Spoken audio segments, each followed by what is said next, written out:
तो पुरी में समंदर किनारे भगवान जगन्नाथ की रथ यात्रा से जुड़ी एक खूबसूरत सैंड आर्ट बनाई गई है।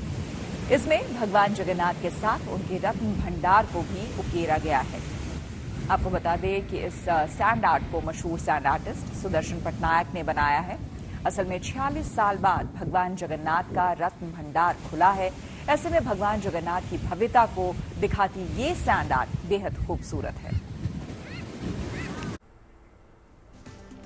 देखिए, आज देवशयनी एकादशी का पावन दिन है। इस दिन से चातुर्मास यानी 4 महीने की वो अवधि शुरू हो जाती है जिसमें किसी भी शुभ कार्य को आप नहीं कर सकते हैं। तो देखिए कैसे करें आप आज देवशयनी एकादशी की पूजा, जिससे आपको मिले श्री हरि का आशीर्वाद, और साथ ही चातुर्मास के दौरान किन भगवान की पूजा का विधान है, इस रिपोर्ट में समझिए।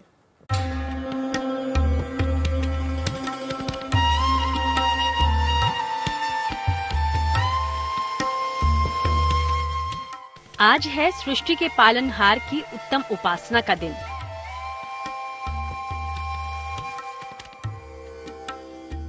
श्री हरि की पूजा से मिटेंगे कष्ट, पूरी होगी हर मनोकामना।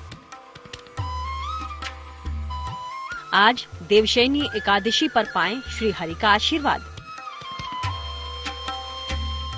हिंदू धर्म के अनुसार वैसे तो साल भर में अमूमन 24 एकादशी होती हैं, मगर इन सभी एकादशियों में आषाढ़ मास के शुक्ल पक्ष की एकादशी यानी देवशयनी एकादशी पर श्री हरि यानी भगवान विष्णु की आराधना विशेष मानी गई है।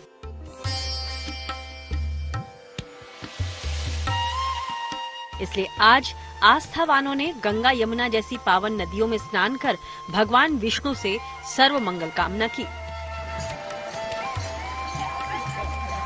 देवशयनी एकादशी पर लोग व्रत और जप तप भी करते हैं। ऐसे में आज पूजा की उत्तम विधि को भी समझना जरूरी है। रात को विशेष विधि विधान से भगवान विष्णु की पूजा की जाए।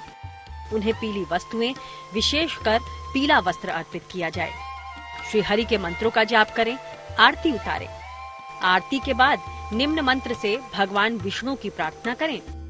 सुप्ते त्वयि जगन्नाथ जमत सुप्तम भवेदिदम, विबुद्धे त्वयि बुद्धम जगत सर्वम चराचरम। और इस प्रार्थना के बाद भगवान से करुणा करने के लिए कहें।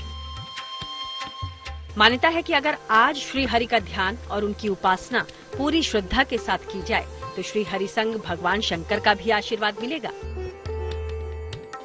और क्योंकि देवशयनी एकादशी से चातुर्मास आरंभ हो जाता है, ये वो 4 महीने होते हैं जब किसी भी शुभ काम की मनाही होती है। ये अवधि कार्तिक के देव प्रबोधिनी एकादशी तक रहती है। कहते हैं कि देवशयनी एकादशी से श्री हरि विष्णु योग निद्रा में चले जाते हैं, यानी इन 4 महीनों में अलग अलग भगवान की पूजा और उपासना का विधान है। ऐसे में जहाँ सावन के महीने में भगवान भोले की आराधना की जाती है, तो वहीं भाद्रपद माह में कृष्ण जन्माष्टमी पर कान्हा की पूजा का विधान है। इसके बाद आश्विन मास में नवरात्रि में माँ की साधना की जाती है। तो कार्तिक महीने में भगवान श्री हरि यानी विष्णु भगवान का ध्यान लगाया जाता है, और यही महीना देव उठनी यानी भगवान विष्णु के जागरण का है। दरअसल देवशयनी एकादशी से देव उठनी एकादशी की अवधि जप तप और साधना की है।